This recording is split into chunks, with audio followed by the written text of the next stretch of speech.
நம்ம இன்னைக்கு இந்த வீடியோல எந்த விஷயத்தை பத்தி பேச போறோம் அப்படின்னு சொல்லி கேட்டோம் அப்படின்னா 18வது ஐபிஎல் சீசன் அப்படின்றது நாளையில இருந்து கோலாகலமா தொடங்க இருக்கு அப்படின்னு சொல்லலாம். ஸோ 10 டீம்ஸ் வந்துட்டு பார்த்தோம் அப்படின்னா கிட்டத்தட்ட 2 மாசத்துக்கு மேல பலப்பரிச்சை அப்படின்றத நடத்த இருக்காங்க. கடைசியில ஒரே ஒரு வின்னர் தான் அப்படின்னு சொல்லி இருந்தாலும் பார்த்தோம்னா அந்த வின்னர் யாரு அப்படின்னு சொல்லி தீர்மானிக்கிறதுக்கு பலகட்ட போட்டிகள் அப்படின்றது நடக்க இருக்கு அப்படின்னு சொல்லலாம். என்னதான் 10 டீம்ஸ் இருந்தாலும் பார்த்தோம் அப்படின்னா நம்ம ஃபோக்கஸ் என்னமோ குமுதாதான் என்னாச்சு அப்படின்ற மாதிரி வந்துட்டு நிறைய பேர் வந்து சண்டை போடுறது என்ன அப்படின்னு சொல்லி கேட்டோம் அப்படின்னா இந்த டைம் பவர் யாரு, சென்னையா மும்பையா அப்படின்றது தான் அப்படின்னு சொல்லலாம். ஏன்னா ஒரு பக்கத்துல வந்துட்டு பார்த்தோம் அப்படின்னா 17 வருஷமா கப்படிக்காத ஆர்சிபி இந்த டைம் கண்டிப்பா கப்பு அடிச்சே ஆகும் அப்படின்னு சொல்லி துடிச்சுக்கிட்டு இருக்காங்க. இன்னொரு பக்கத்துல வந்துட்டு பார்த்தோம் அப்படின்னா டெல்லி இருக்கு இல்லையா, டெல்லி பஞ்சாப் மாதிரி அணிகள் இந்த டைம் பார்த்தோம் அப்படின்னா நாங்க கண்டிப்பா பிளே ஆஃப்ஸுக்கு தகுதி அடைகிறதோட மட்டும் இல்லாம கப்பை தொற்றுவோம் அப்படின்ற ஒரு ஹை லெவல் கான்பிடன்ஸோட இருக்காங்க அப்படின்னு சொல்லலாம்.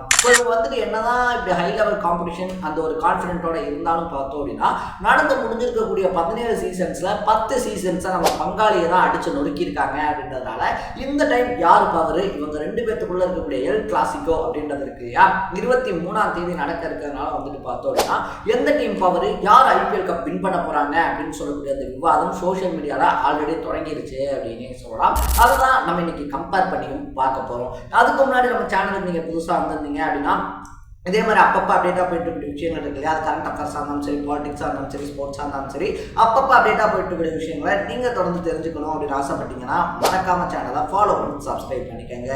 ஸோ ஃபர்ஸ்ட் ஆஃப் ஆல் நம்ம சென்னை எடுத்துக்கிட்டோம் அப்படின்னு சொல்லி பார்த்தோம் அப்படின்னா ருத்ராஜ் கெய்க்வாட் தான் வந்துட்டு பார்த்தோம் அப்படின்னா டீமை லீட் பண்ண போறாரு அப்படின்னே சொல்லலாம். ருத்ராஜ் கெய்க்வாடுக்கு பக்கபலமாக வந்துட்டு பார்த்தோம் அப்படின்னா இம்பாக்ட் பிளேயராக களமிறக்கக்கூடிய நம்ம தலை தோனி இருக்காரு அப்படின்னே சொல்லலாம். ஸோ தோனியை பொறுத்த வரைக்குமே வந்துட்டு பார்த்தோம் அப்படின்னா பேட்டிங்காக இருந்தாலும் சரி, இல்லை கீப்பிங்காக இருந்தாலும் சரி, இல்லை ஃபீல்டிங் செட் பண்றதா இருந்தாலும் சரி, எல்லாத்துலயுமே வந்துட்டு பார்த்தோம் அப்படின்னா ருத்ராஜ் கெய்க்வாடுக்கு பக்கபலமா இருக்காரு அப்படின்னு சொல்லலாம். ஸோ ருத்ராஜ் வந்துட்டு பார்த்தோம் அப்படின்னா டோனியுடைய நிழல் கீழே விளையாடுறது அப்படின்றது அது ரொம்ப பெரிய ஒரு ப்ளஸ் பாயிண்டா அவருக்கு இருக்கு அப்படின்னு சொல்லலாம். ருத்ராஜ் கெய்க்வாடை தாண்டி டீம்ல பார்த்தோம் அப்படின்னா டெவான் கான்வே, ராகுல் திரிபாதி, ஷேக் ரஷீத், ஆண்ட்ரே சித்தார்த், தோனி, வான்ஷ் பேரி, அது மட்டும் இல்லாமல் பார்த்தோம் அப்படின்னா ரச்சின் ரவீந்திரா, விஜய் சங்கர், ஆர் அஸ்வின், ஜடேஜா, ஷாம் கரன், தீபக் ஹூடா, சிவம் தூபே, அன்ஷில் கம்போஜ் அப்படின்னு சொல்லிட்டு எக்கச்சக்கமான ஆல்ரவுண்டர்ஸ் அண்ட் பேட்ஸ்மேன்ஸ் இவங்களோட சேர்த்து பார்த்தோம் அப்படின்னா கலில் அகமது, நூர் அகமது, முகேஷ் சௌத்ரி, நேதன் எல்லிஸ், பத்ரனா அப்படின்னு சொல்லிட்டு பேஸ் பவுலர்ஸ் அப்படின்னு சொல்லிட்டு ஒரு பக்கத்தில் கலக்குறாங்க அப்படின்னு சொல்லலாம்.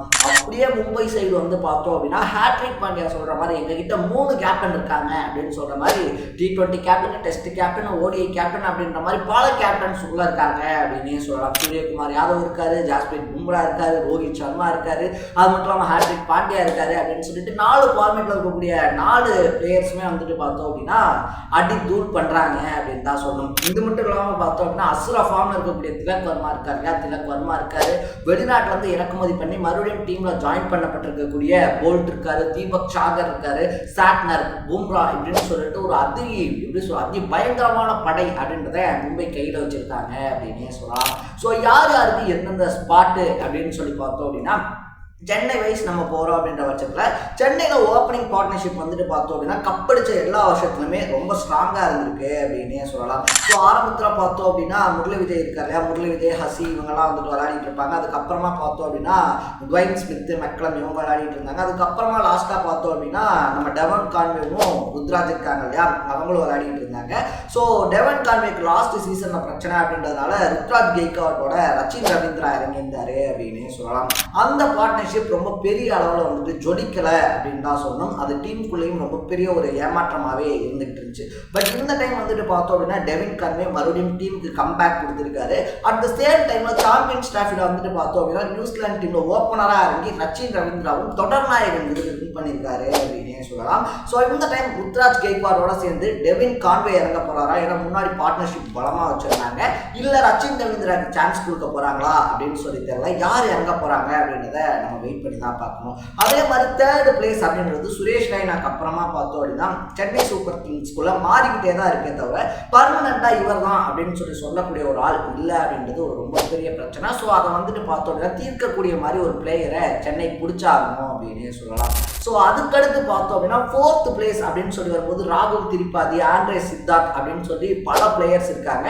அதுக்கப்புறமா ஃபிஃப்த் பிளேஸ், சிக்ஸ்த் பிளேஸ் அதுக்கெல்லாம் வந்துட்டு ஆட்கள் எக்கச்சக்கமாக இருக்காங்க. ஏன்னா நம்ம முன்னாடியே சொன்ன மாதிரி ஆல்ரவுண்டர்ஸ் கொத்தி கிடக்காங்க அப்படின்னே சொல்லலாம். சச்சின் ரவீந்திரா இருக்காரு, விஜய் சங்கர் இருக்காரு, ஜடேஜா இருக்காரு, இந்த மாதிரி எக்கச்சக்கமான ஆல்ரவுண்டர்ஸ் இருக்கிறதுனால எப்படி சொல்றது, அந்த 3 தாண்டிட்டாங்க அப்படின்னா 4 to 7 நடக்கிறதுக்கு ஆட்கள் நிறையவே இருக்காங்க. தலை தோனி லாஸ்ட் சீசன் மாதிரி கடைசி 2 ஓவரில் இறங்கி நான் பறக்க விட்டுக்கிறேன் அப்படின்னு சொல்லி முடிவு பண்ணிட்டாரு அப்படின்னா மேட்சை பொறுத்து அவர் இறங்குவாரு அப்படின்னே சொல்லலாம். ஸோ விக்கெட்ஸ் நிறைய இருந்து கடைசி 2 ஓவரில் ஒரு 3 விக்கெட் தான் போயிருக்கு. அதுக்கப்புறம் விக்கெட் போகுதுன்னா 4வதா இறங்கவும் சான்ஸ் இருக்கு. இல்லை விக்கெட் படப்படன்னு போகுது, இந்த இடத்துல தேவை அப்படின்னா ஒரு 7வது பிளேயராக இறங்கவும் வாய்ப்பு இருக்கு அப்படின்னே சொல்லலாம். ஸோ லாஸ்ட் 2 ஓவர்ஸில் டோனி வராரு அப்படின்ற மாதிரியான ஒரு மைண்ட் செட் இந்த சீசன்ல இருந்துச்சுன்னா அது அதிரடியாக போகும் அப்படின்னே சொல்லலாம்.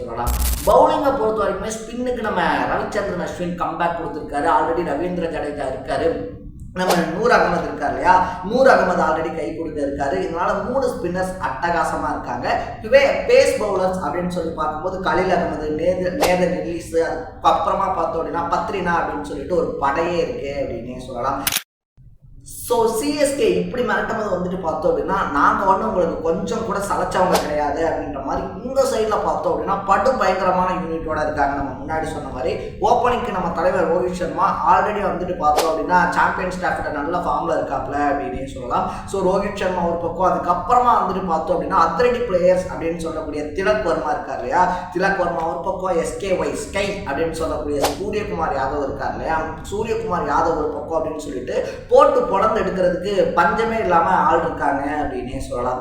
இது மட்டும் இல்லாம வந்துட்டு பார்த்தோம் அப்படின்னா சவுத் ஆப்பிரிக்கால இருந்து ரயான் ரிக்கல்டன் அவரையும் வந்துட்டு இறக்குமதி பண்ணி வச்சிருக்காங்க. மிடில் ஓவர்ஸ்ல போட்டு பொழக்க வில் ஜாக்ஸையும் தூக்கி வச்சிருக்காங்க அப்படின்னே சொல்லலாம். லாஸ்ட் சீசன்ல பார்த்தோம் அப்படின்னா RCB பிளே ஆஃப் போறதுக்கு வில் ஜாக்ஸ் ஒரு ரொம்ப முக்கியமான காரணமா இருந்தாரு. ஸோ வில் ஜாக்ஸையும் தூக்கி டீமுக்குள்ள போட்டு வச்சிருக்காங்க. ஸோ பேட்டிங்ல வந்துட்டு ஆல்ரவுண்டர்ஸ் நிறைய இருக்காங்க, ஆளாளுக்கு விட்டு பிரிப்பாங்க. பவுலிங் யூனிட் அப்படின்னு சொல்லி பார்க்கும்போது பார்த்தோம் அப்படின்னா ஜஸ்பிரீத் பும்ரா விளையாட மாட்டாரு அப்படின்னு சொல்லி தான் சொல்றாங்க. அவர் விளையாடல அப்படின்னா அது மும்பைக்கு கண்டிப்பா ஒரு பின்னடைவா இருக்கும் அப்படின்னே சொல்லலாம். ஏன்னா பவர் பிளேயரை ஓவர் போடுறதுக்கு நம்ம ட்ரெண்ட் போல்ட்டா இருந்தாலும் சரி, இல்லைன்னா தீபக் சாகரா இருந்தாலும் சரி, அவங்க வந்துட்டு கரெக்டான ஆப்ஷனா இருப்பாங்க. பட் அந்த டெப்த் ஓவர்ஸ் வந்துட்டு யார் கண்ட்ரோல் பண்ண போறது, யார் போட போறது அப்படின்றது ஒரு ரொம்ப பெரிய கொஸ்டின் மார்க் அப்படின்னே சொல்லலாம். இன்கேஸ் ஜஸ்பிரீத் பும்ரா விளையாடல அப்படின்னா அந்த டெப்த் ஓவர் ஹாட்ரிக் பாண்டியா தலையில தான் போய் விடுவோம் அப்படின்னே சொல்லலாம். ஸோ ஹாட்ரிக் பாண்டியா வந்துட்டு பார்த்தோம் அப்படின்னா டெப்த் ஓவர்ஸ்ல நல்லா போடக்கூடிய பிளேயர் அப்படின்னு சொல்லி இருந்தாலும் ஜஸ்பிரீத் பும்ரா அளவுக்கு ஒரு எப்படி சொல்றது, ஒரு தரமான டெத் ஓவர் ஸ்பெசிபிக் பிளேயரா அப்படின்னு சொல்லி கேட்டோம்னா இல்லை அப்படின்னே சொல்லலாம். ஸோ இந்த டெத் ஓவர் அப்படின்றத பார்த்தோம்னா மும்பைக்கு ரொம்ப பெரிய தலைவலியாக இருக்கும் அப்படின்னு சொல்லி சொல்கிறாங்க.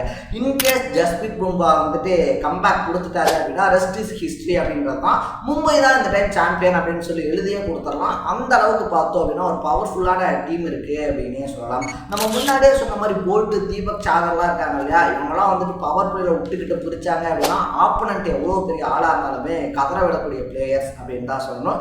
அதே மாதிரி ஸ்பின்ல வந்துட்டு பார்த்தோம் அப்படின்னா சிஎஸ்கேல சொல்லக்கூடிய இந்தியன் பிளேயர்ஸ் யாரையும் சொல்லிக்கக்கூடிய ரொம்ப பெரிய பிளேயர்ஸை மும்பை வைக்கல அப்படின்னு தான் சொல்லணும். பட் மும்பையினுடைய அந்த ஸ்பின்னினுடைய நம்பிக்கையாக இருக்கக்கூடியவர் சாட்னர் அப்படின்னு சொல்லலாம். ஸோ சாட்னர் வந்துட்டு சிஎஸ்கேல இருந்து தான் மும்பைக்கு போயிருக்காரு. பட் சிஎஸ்கேல பெஞ்சிலே உட்கார வைக்கப்பட்டு இருந்தவர் இப்போ அங்கே போயிருக்காரு அப்படின்னு சொல்லலாம். ஸோ சாட்னரும் டீம் கேப்டனாக பார்த்தோம் அப்படின்னா ரொம்ப சூப்பராகவே வழிநடத்தியிருந்தாரு அப்படின்னு சொல்லலாம்.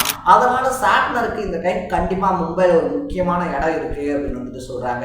ரெண்டு டீமுமே ஈக்குவலான பலத்தோட இருக்கிறதுனால வந்துட்டு பார்த்தோம் அப்படின்னா எல் கிளாசிக்கோ கண்டிப்பா இந்த டைம் படு பயங்கரமா வந்துட்டு நடக்கும் அப்படின்னு வந்துட்டு சொல்றாங்க. ஸோ இந்த 2 ஸ்குவாடையும் நீங்களும் பார்த்துருப்பீங்க. இந்த பிளேயர் பக்காவான ஆளுப்பா, இல்லை இந்த டீம் தான் சரியான டீம் அப்படின்னு சொல்லி நீங்க இந்த டீமை நினைக்கிறீங்க, எந்த பிளேயரை நினைக்கிறீங்கன்றத கமெண்ட்ல போட்டு இதே மாதிரி அப்பப்போ அப்டேட்டா போயிட்டு இருக்கிற விஷயங்கள், அது கரண்ட் அஃபேர்ஸாக இருந்தாலும் சரி, பாலிடிக்ஸாக இருந்தாலும் சரி, ஸ்போர்ட்ஸாக இருந்தாலும் சரி, அப்பப்போ அப்டேட்டா போயிட்டு இருக்கிற விஷயங்களை நீங்க தொடர்ந்து தெரிஞ்சுக்கணும் அப்படின்னு ஆசைப்பட்டீங்கன்னா மறக்காம சேனலை ஃபாலோ பண்ணி சப்ஸ்கிரைப் பண்ணிக்கோங்க. நாளைக்கு இதே மாதிரி இன்னொரு இன்ட்ரெஸ்டிங்கான வீடியோட சந்திக்கலாம். Bye by.